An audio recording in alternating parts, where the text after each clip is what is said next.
Hello, my name is Larry and welcome to the Old Gazer channel, where we attempt to offer some practical advice and suggestions and maybe a little bit of encouragement to those who are beginning amateur astronomers or inexperienced amateur astronomers. That's what we're all about, and hopefully we can help some people work their way through the learning curve associated with this great hobby. So welcome aboard. I'm glad you dropped by, and let's just get right into the video, shall we? I've recently got some feedback that sort of hinted that some people are struggling a little bit getting into amateur astronomy, experiencing a little bit of frustration, a little bit of setback in trying to work their way into the hobby. And apparently these frustrations that I'm hearing about have largely to do with viewing deep sky objects. So let's assume that you're a beginning amateur astronomer and you have worked your way through the moon and maybe Jupiter and Saturn and some of the planets, and you want now to get into viewing some deep sky objects. But you're having trouble knowing what these objects are, knowing where they are in the sky, knowing the best times to look for them, how to find them, how to view them. It can be a very frustrating thing. I'd just like to remind everyone of something that I said in a previous video, and that was that amateur astronomy is the kind of thing that requires a lot of practice and a lot of patience.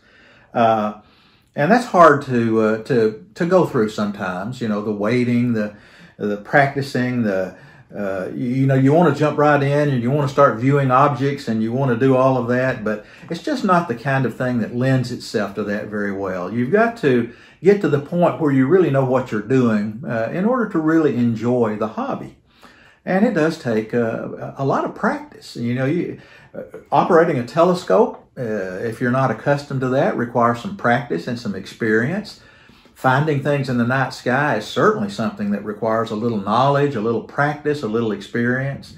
And, you know, it's just that kind of a thing. So if you are struggling a little bit and feeling a little frustrated or impatient or whatever, hang in there and just remember that it is something that requires a lot of practice. When you get to the point to where operating your telescope becomes sort of second nature, and where you're able to know enough about the night sky to find objects up there, it gets to be really fulfilling and really worthwhile. But it just takes a little patience and a little practice and a little experience to get there. So let's say you want to start viewing deep sky objects. So what do? You know, what are these things? Where are they in the night sky? How does that change with the seasons? How do I find these things in the sky? What's the best time of the year to try to view them? All of those kinds of things. Very legitimate questions, very serious ones. And that's what we want to talk about in this video. I'd like to recommend to you something called the Messier Catalog. Now, many of you have heard of that already. Many of you have probably been using that. But, you know, in accordance with my assumption concerning these videos, I'm assuming that most people watching my videos are very much beginners or inexperienced amateur astronomers who may not know much about, you know, the Messier Catalog and what it is and what it means and how it can be used to advantage and those kind of things. So that's what I want to talk about a little bit. If you're an experienced amateur astronomy who's well familiar with all of that, and you probably won't benefit much from this video, but to those of you who don't know much about it or maybe would like a little refresher about what it's all about and how it can be used, then we'll try to do that for you in this video. So what is the Messier Catalog? Well, in the 1700s, there was a French astronomer named Messier who did most of his observing, I understand, with a 4-inch refracting telescope from a tower in Paris. Now, Messier was a comet hunter. I mean, his passion was discovering and studying comets. And he didn't care very much, from all we know, about these other objects in the night sky. As a matter of fact, he was confused and a little bit irritated when he began to discover these objects in the night sky that sort of looked like comets but weren't. You know, maybe they were a gray haze or a gray smudge in his telescope, or you know, they just had that appearance of being some object other than a star out there in the night sky. But upon observing them, he discovered they didn't behave like comets, and therefore they must not be comets. So he started to develop a catalog of these objects, not because he was particularly interested in them, but because he wanted to be able to eliminate them when he was searching for comets, and not waste time on looking at these things that he had already determined were not comets. So he started to catalog these things and record some information about them so he could avoid them when he was looking for comets. I think his first list had about 45 objects on it, and then he and his assistant over the years added more to it. And then a few more objects were added later on, including as late as the early 1900s, where people were studying Messier's notes and found where he had made reference to some objects that he had not included in his catalog, and so they determined, and probably rightly so, that those objects belonged in that catalog as well. So I say all of that to say this. Today we have something called the Messier Catalog, which is a list of 110 deep sky objects that were cataloged either by Messier or his assistant, or added to the catalog a little bit later on. And it's a catalog that is widely used by amateur astronomers and others as a list of some of the more prominent and interesting objects, deep sky objects in the night sky. And it's something that can be used to great advantage by beginning amateurs to start you on the path to being able to find your way around the night sky and to find and know how to view these deep sky objects. So just wanted to give you that background and encourage all of you to get familiar with and start using the Messier Catalog.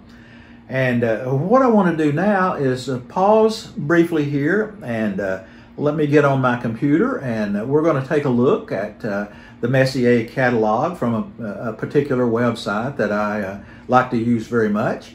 And we'll see more about what that's about as we do that, and then when that's finished, we'll come back and continue our discussion about the Messier Catalog and how to find and view objects in the night sky.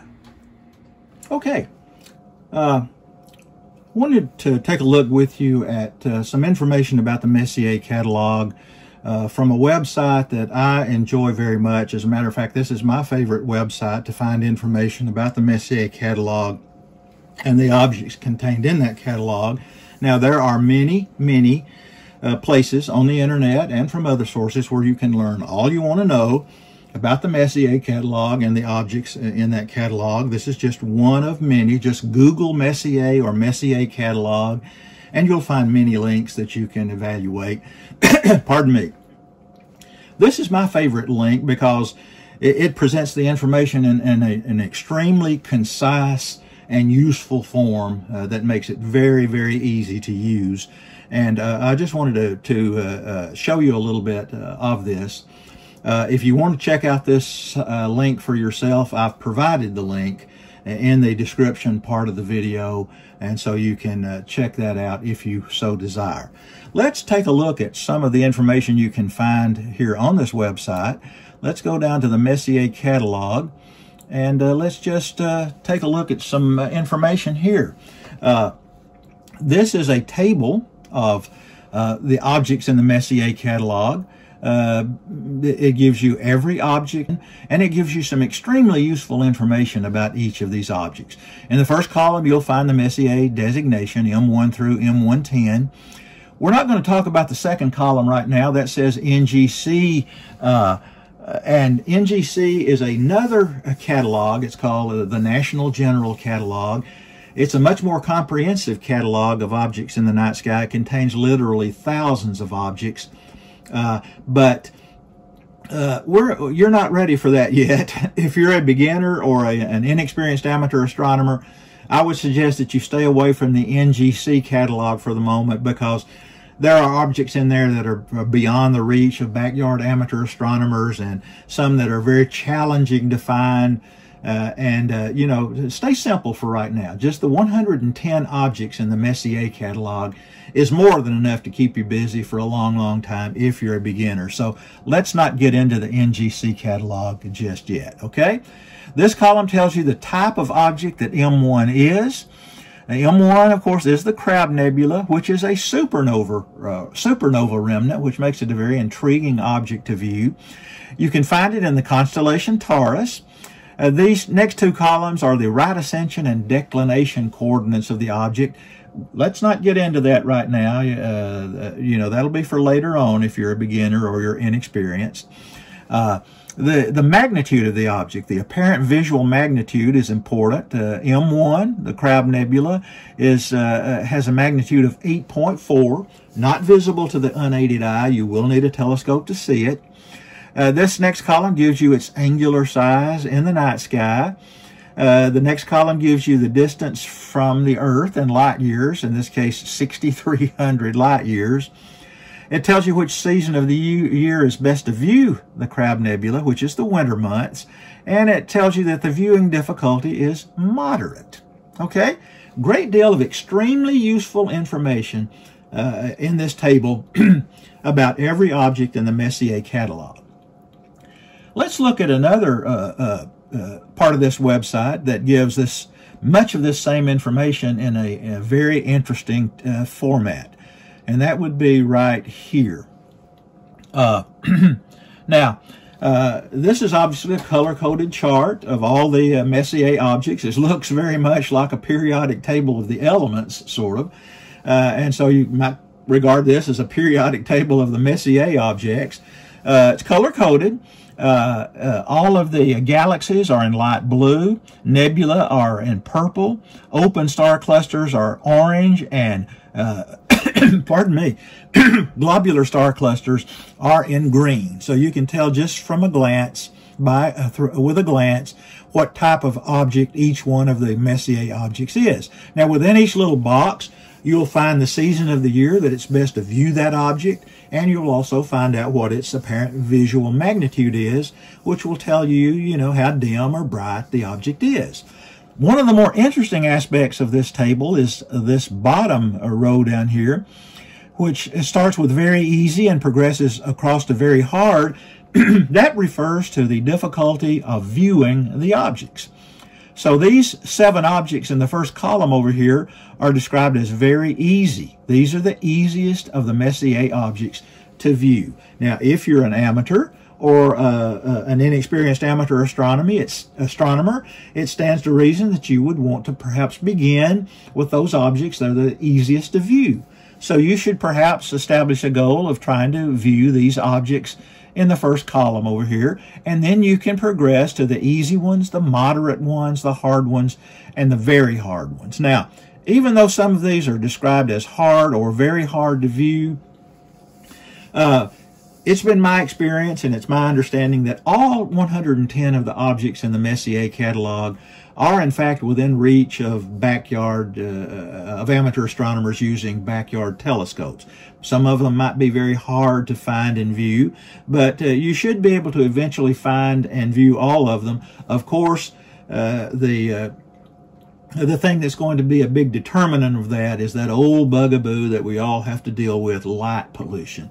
The more light polluted the skies in the area where you're viewing, the more difficulty you will have in finding and viewing all deep sky objects, including the Messier objects. And in that case, you might find out that some of these objects will barely show up at all, or if they do, they might be just a sort of amorphous gray smudge in the field of view of your telescope. So hopefully you will all be able to, at least from time to time, get out to darker sky areas to give you a good chance of viewing all of the objects in the Messier catalog. I know many amateurs establish as a goal to find and view all of the objects in the Messier catalog, and then once you've done that, of course, you can move on to other things.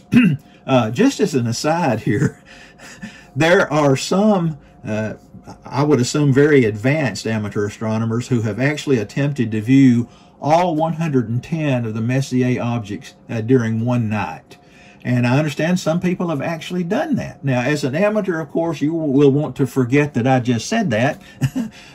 You're not going to attempt anything like that. You may be doing well to find and view one or two of these objects in a given night, but that's the way it should be. You know, you need to learn and you need to practice, and a good way to do that is just to start with the very easy objects. Take your time. Slow but steady is what you want to do here, and move through this table, through this list of objects, of Messier objects in the night sky. So, my favorite Messier website, again, the link to it is in the description. Many other sources for information about the Messier Catalog. You might find others that you like better, that might work better for you, that might give you more information, might give you different opinions or views. So check all of that out. But if you'd like to check this one, it's there and available for you if you'd like to take a look. Okay, I hope that was instructive. That was my intent anyway. And maybe you now know a little bit more about the Messier Catalog and how it can be used to advantage by amateur astronomers. That's a good place to start when you're wanting to look at deep sky objects. Now, that's all well and good, but how do you find these objects in the night sky? It's one thing to look on that list that we've just been looking at and see, well, this particular object is in the constellation Taurus. Well, maybe you're not experienced enough yet to know much about Taurus and where it is and when it's best to view it and all of that. That knowledge and that experience will come, hopefully, with time. But how do you go about finding these objects in the Messier Catalog to view?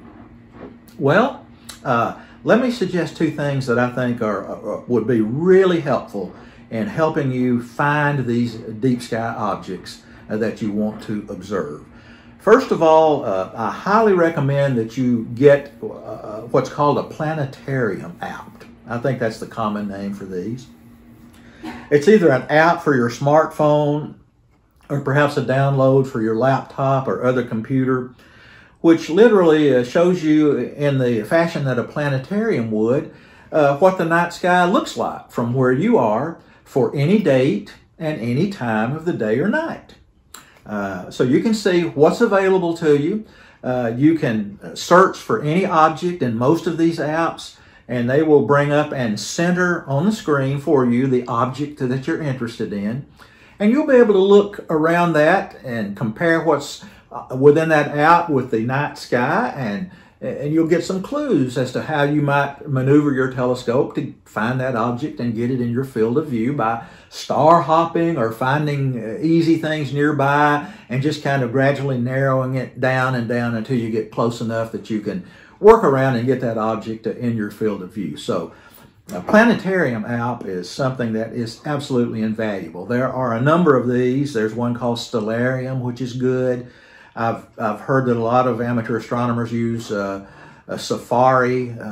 There are other programs. The one that I happen to use, not the one you have to use by any means. I'm not pushing this on anyone, but I use something called Starwalk 2, which I have found very easy to use and very beneficial. And it's just something that I've got comfortable with and familiar with, and so it's pretty easy for me to use. But one of those Planetarium apps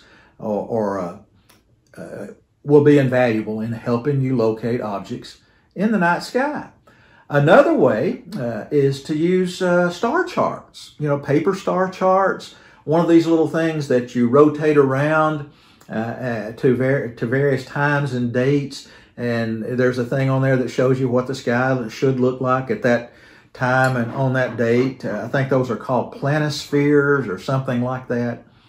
Or you can use books.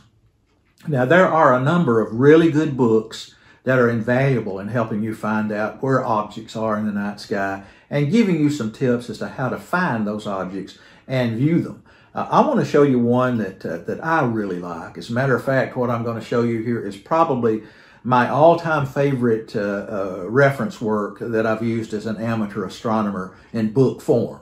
Now, I don't get any benefits from promoting products on these videos, as I've discussed before.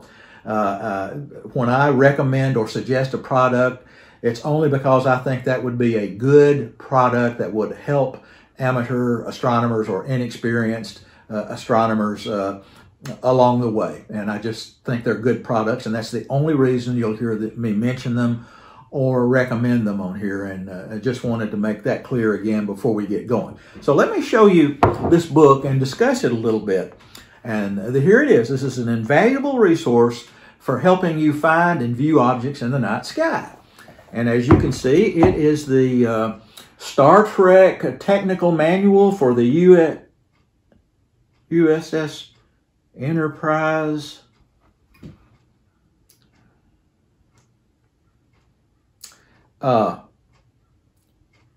Wow, don't know how that got in there. I am persuaded in this moment that I really have to do a better job of organizing my collection of books, at least with regard to separating fiction from nonfiction. Huh. Oh well. All kidding aside, apologize once again for that lame attempted humor. Here's the book I'm talking about right here. It's called Turn Left at Orion. It has a subtitle of Hundreds of Night Sky Objects to See in a Home Telescope and How to Find Them. So that's a very promising title for those of you that are having trouble finding or locating objects in the night sky. This book can be a real help. It was written by an astronomer affiliated with the Vatican Observatory and another gentleman.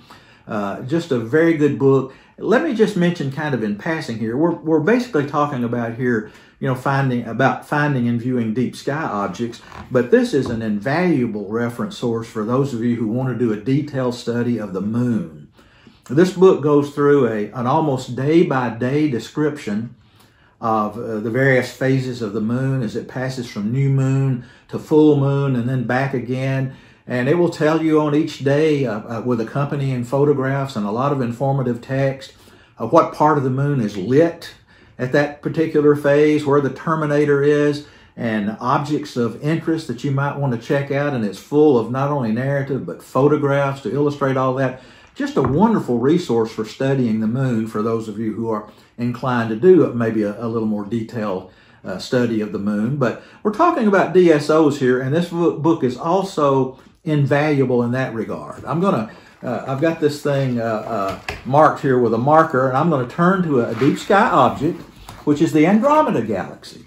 One of the major ones that we're all familiar with, one of the easier ones to find and view, if you will.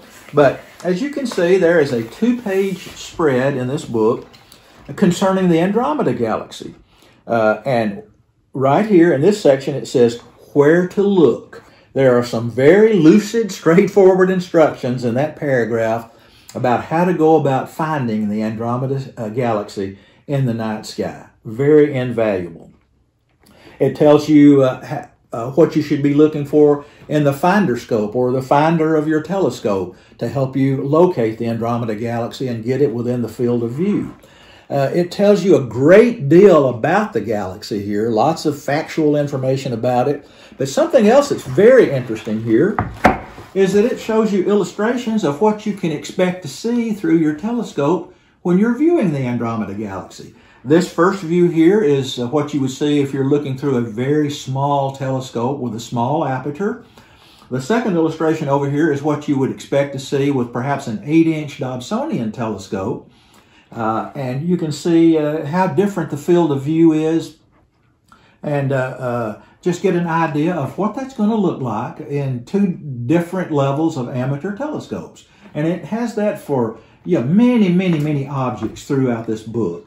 Very invaluable reference work. I highly recommend it. It's spiral bound, so you can easily use it if you're out in the field and so forth. Now, it isn't easy to use books or charts, I understand, when you're out at night in the field. But I have used this one some when I've been out there using a red light to be able to read and use it. And it really is a great resource that can be of tremendous value in helping you locate objects in the night sky. Viewing the objects. I mentioned in a previous video that viewing through the eyepiece of a telescope is as much an art as it is a skill, and like most everything else associated with amateur astronomy, it requires a lot of patience, a lot of practice in order to get good at. You need to learn how to use things like averted vision. I'm not going to try to define all these things right now, but you know, there are things that you need to learn about viewing objects through telescopes that will enable you to see more and see better. And again, that's something that comes with experience and just something that you have to work on. Now, I should mention, I guess, that there's that old stigma of light pollution. I think this was mentioned in the segment where we were looking at the Messier Catalog internet site that we were looking at. Light pollution is just a real bane of astronomers everywhere. Your ability to see these deep sky objects is going to be very much a function of just how bad the light pollution is in the area from which you're observing. But you'll be able to see a few of the brighter DSO objects even in light polluted skies. And then perhaps occasionally you can manage to get out to some darker skies and see even more of them. But I highly recommend that beginners use the Messier Catalog to identify deep sky objects, to tell you where they are, to tell you what their magnitude is, to tell you what kind of object they are, and so forth. And then, you know, use either Planetarium Apps or books such as this one that will be of great practical benefit to you in helping you to locate these objects in the sky and to subsequently be able to get them within the field of view of your telescope. So, let me just reiterate one more time. Try not to become discouraged. This is not a hobby that you take up and expect to get instant gratification. That's just not going to happen. You can't just go out with your telescope and point it at the sky and start moving it around and hope to find some interesting object to look at. I mean, you can do that, but your likelihood of having much success or satisfaction out of a viewing experience like that, very slim. You need to know what you're going to want to look at. You need to know where that is in the sky, how to find it, you know, so you need to use tools that are available to you in order to do that. But it takes some time. It takes patience. It takes some experience. It takes a lot of practice to get to the point where you're good and proficient at finding objects in the night sky and viewing them. And so you just have to understand that, and understand that the rewards will be worth it. Once you get to the point where you become reasonably proficient at doing that, you'll be glad that you got to that point because the rewards are very great. So please don't get discouraged. Don't run out and spend a couple of nights outside and get discouraged. It takes a lot of patience, a lot of practice, takes a little experience. It takes some getting used to your telescope, takes getting used to the night sky. It takes using the tools that are available to you to help you find objects in the night sky. So I hope you will understand that slow but sure is the recipe for beginning amateur astronomers. And, you know, just be patient and great things will come if you will only do that. So let's wrap this one up. I hope this has been beneficial to you. We'll be back with another video soon, and hope you'll join us for that. Until then, just thank everyone so much for tuning in and watching this video. Sincerely hope you haven't wasted your time and that you found something of value in here. And with that said, I will conclude by wishing everyone clear skies and good viewing.